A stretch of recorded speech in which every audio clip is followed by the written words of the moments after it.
One of the most remarkable stories of illicit love, deadly hate, and sudden death, murder, ever heard in this country has just been unfolded at the hearing on a charge of murder of Roscoe Hornbaker.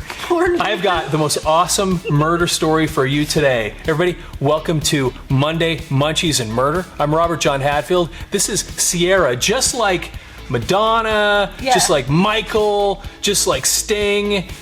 Once you say Sierra, that's all you got to say. We know exactly what we're talking about.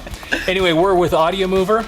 We're at the Audio Mover studio. Today is Monday Munchies and Murder. This is the place where we take your audio and videotapes and turn them into digital files. But that's not important right now because it is Monday Munchies and Murder. And we've got a great story. And we grabbed a couple of things to munch on while we're talking about this from a little restaurant across the streets called Perks. That's where he suggested we go. So what they had is they have these freshly made pastries. And so they had, just like we did last week, they have some pumpkin. This is pumpkin bread. Oh, pumpkin. And then this one here was it's poppy seed. Poppy seed. Yeah, but it's also something different. Isn't it? It's gluten-free. Gluten-free.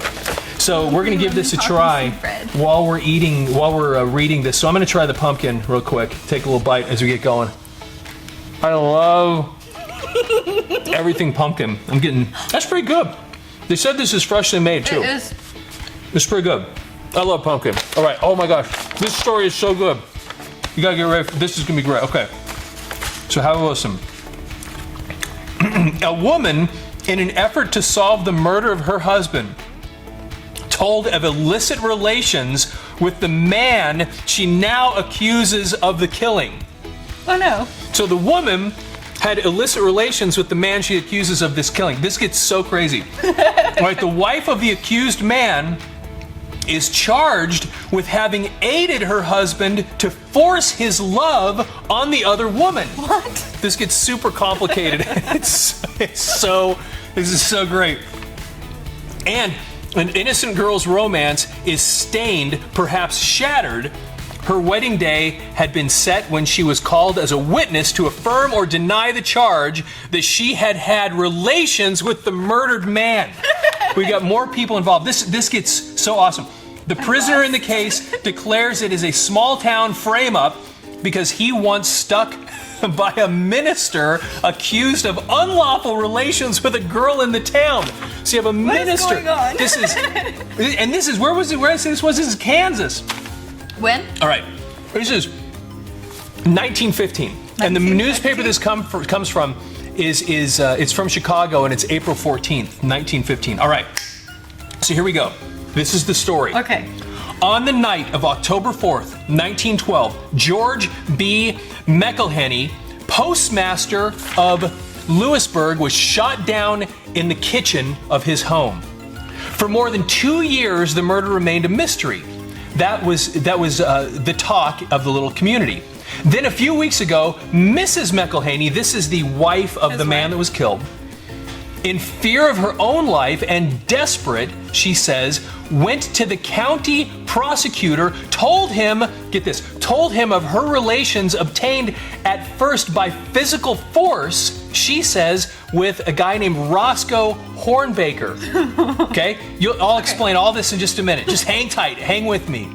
And accused him of the murder of her husband. Hornbaker was a rural mail carrier. Okay, all right. So I'll explain all this in just a second. After a hearing, Hornbaker is now held prisoner on a charge of murder in the first degree, awaiting trial at the next term of the district court, which will be held in June. Hornbaker admits his relations with Mrs. McElhenney, but denies he murdered her husband. Okay. So he actually had a relationship with the guy's wife, but claims he didn't kill her husband. Got that? But she says he did? That's exactly right. Okay. He declares that she made the first advances by showing him a picture postcard showing a mailman kissing a pretty lass. So this is actually a picture of the postcard. So apparently what happened is this woman, Mrs. McElhenney, took this postcard and showed this mail deliverer and goes, "Hey, big boy," or something like that. It says right here. So finally, Mrs. McElhenney asserts that when she gave Hornbaker the postcard, she goes, "Is this true on your route?" Showing these two lovers, and then he says that she said, "I wish I lived in your route." Oh my God. Okay, now, all right, here we go. This is so awesome. Denied, blah, blah, blah, blah, blah, blah. Kissing a pretty lass.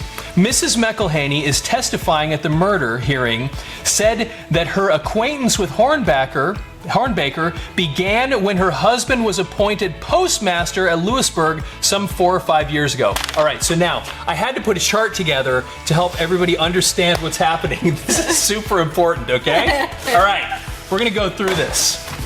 So, here's George McElhaney. He was the postmaster, dead, okay?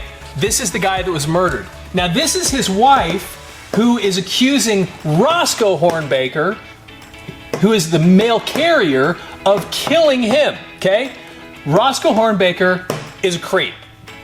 Got that from reading this. Roscoe Hornbaker has a wife named Belle who is mad, and you're gonna learn more about that in just a second. But Mrs. McElhaney and him had a relationship together, these two, okay?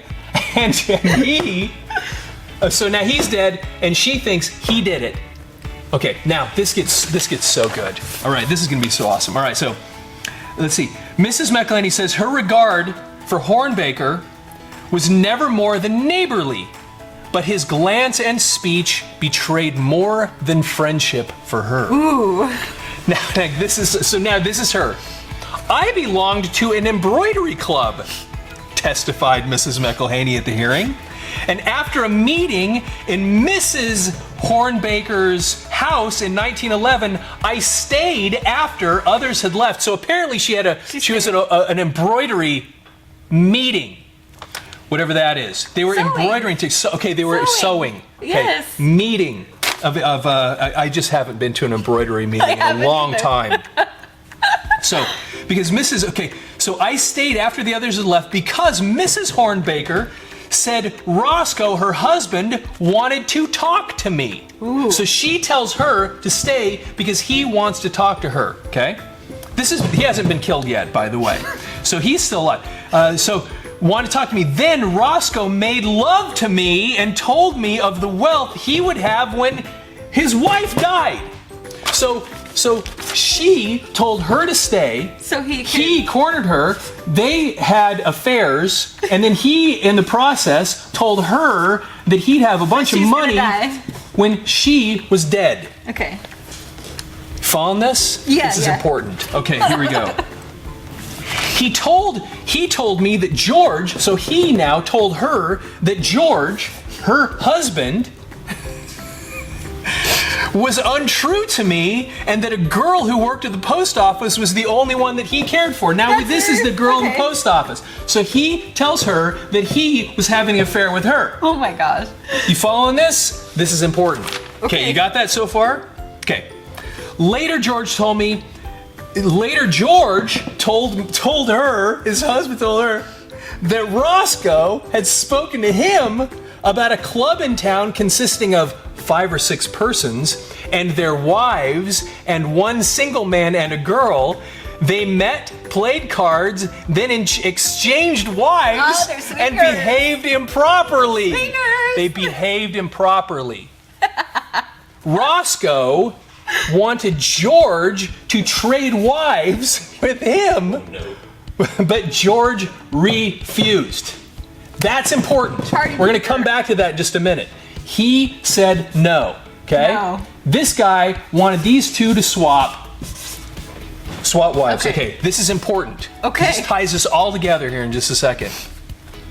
Not long after the exchange proposition was suggested, Roscoe talked to me alone in his house. So now this is her talking. Okay. So not long after this whole exchange about wanting to exchange them, these two had a conversation alone in his house. His wife, here, Belle, was in another room. He tried to love me. Again. But I refused him. Oh. A few days later, the attempt was repeated. Then he tried it a third time and insisted I do things I knew we ought not to do. I'm gonna have a bite of this. Take a break. Poppy seed. You're not gonna be able to. Poppy seed's pretty good. Not as good as the pumpkin, in my opinion. Okay. Not to do. Mrs. McElhaney testified that Hornbaker finally used force in getting her to submit to him And after that, every time she could find an excuse, Mrs. Hornbaker would call her to the house so that Hornbaker could meet her. That Mrs. Hornbaker usually stayed in an adjoining room while she was with her husband. Oh my goodness. Are you getting this? She's inviting him over for a booty call. This goes back to this thing. Now listen to this. Adjoining meet her. Mrs. Hornbaker usually stayed in an adjoining room while she was with her husband. She said Mrs. Hornbaker was in a nearby room the first time Hornbaker gained his purpose by physical strength. That's what they call it, when he gained his purpose. Okay. By physical strength. Okay, now this is where, now you thought it was good. Now this is where this comes into play. This is important now. The murder? Yes. Okay. I appealed, so this is her again, appealed to Mrs. Hornbaker, said Mrs. McElhenney, to make him let me alone. But she said that when anybody turned her down, it made her revengeful. Now when was she turned down? Because this guy refused to switch wives. Okay. So she took that as him turning her down. Okay. So now she's mad. She's like, well, these two are gonna do That's it anyway. exactly what's going on here. So get this. When anybody turned her down, it made her revengeful.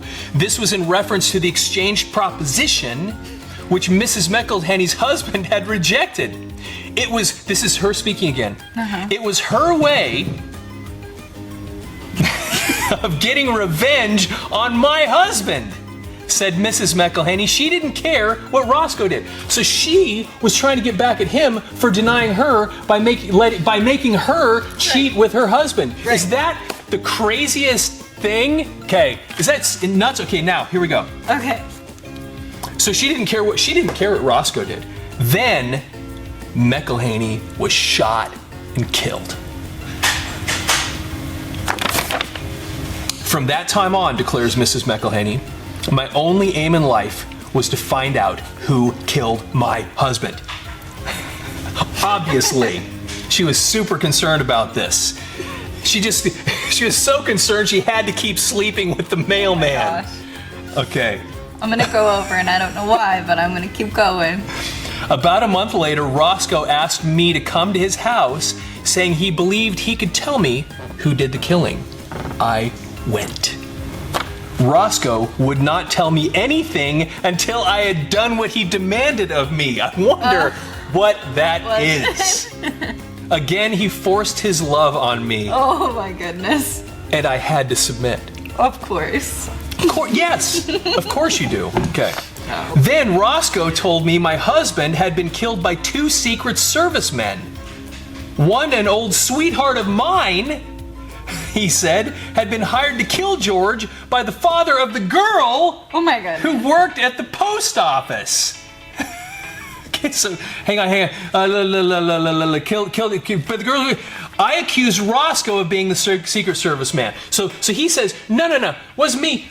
This girl's father, who he'd been cheating with already, is the one that killed him. But she says, no, I think you did it. And his response was, you can't prove it. If anything comes of this, I'll draw your name into it and I'll be out of it.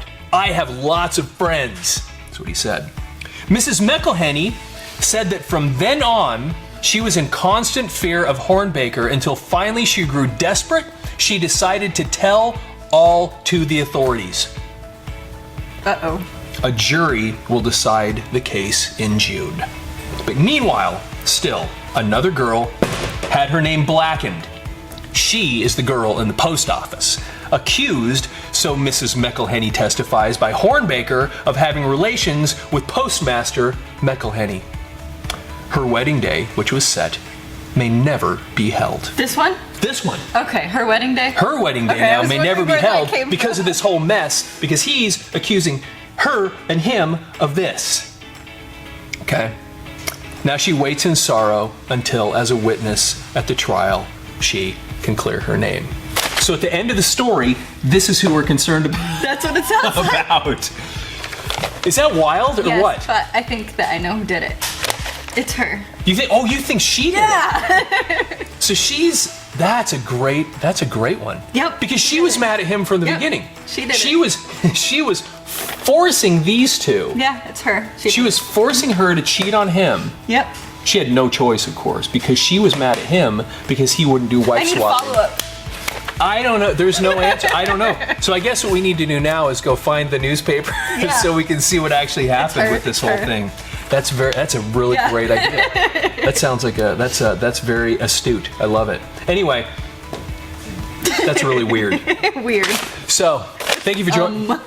With it, well, I didn't know what to think of her because she's kind of Back and forth. icky. Yeah, Right? I right. mean, she's like, I love my husband and I want to find out who killed him, but I really need to sleep with this guy. So I'm just gonna keep coming over. yeah, exactly.